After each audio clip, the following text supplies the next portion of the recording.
Thank you, Mr. President, and thank you to my colleagues for signing on to Councilmember Jawando's bill. Councilmember Jawando's in my bill with amendments.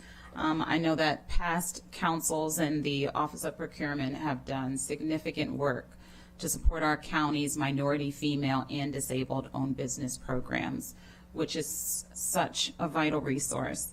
As Councilmember Jawando and I detailed in our memo, we requested to extend the deadline on this bill, which will sunset at the end of this year. Recent federal court decisions regarding minority business preference programs have complicated the county's ongoing disparity study. We must extend the program to avoid a lapse in the program while the analysis continues.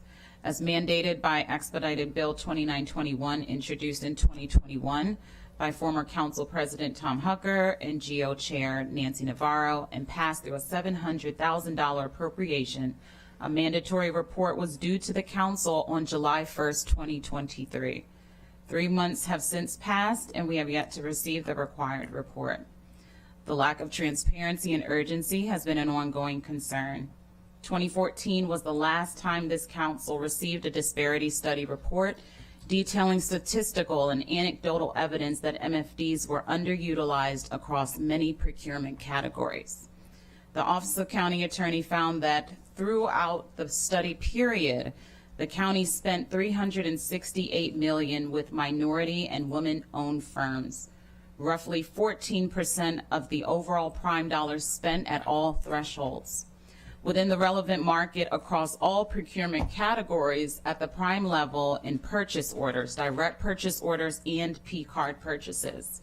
Further payments to disabled firms represented $11.5 million or 0.45% of total county spending of $2.5 billion for the study period. It is time for the council to receive an updated report. In the past, we have committed to using this data to make Montgomery County a more welcoming environment for MFD businesses.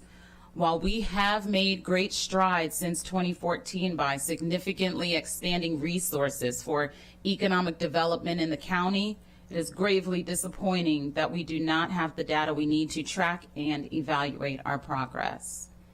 Our neighbors in DC received a disparity study earlier this year on the city's contracting and procurement operations, and researchers found that DC awarded about $8 billion in contracts and subcontracts during that time frame. About $3 billion of those went to businesses that were owned by women and people of color for a spending rate of 37%. However, they also found that the $2.9 billion was not distributed evenly among women and people of color owned businesses that received city contracts. Approximately 70% of that money was concentrated among 10% of such businesses. We need to ensure that does not happen here in Montgomery County. As a member of our council's newly formed Economic Development Committee, I consider this study a necessary initiative to know the impacts on our minority, female, and disabled-owned businesses, assess our current efforts, and develop priorities to ensure we're operating in an environment that values and supports our diverse businesses. Again, I thank my colleagues who have signed on to Bill 3723 with amendments, and I look forward to its passage. Thank you.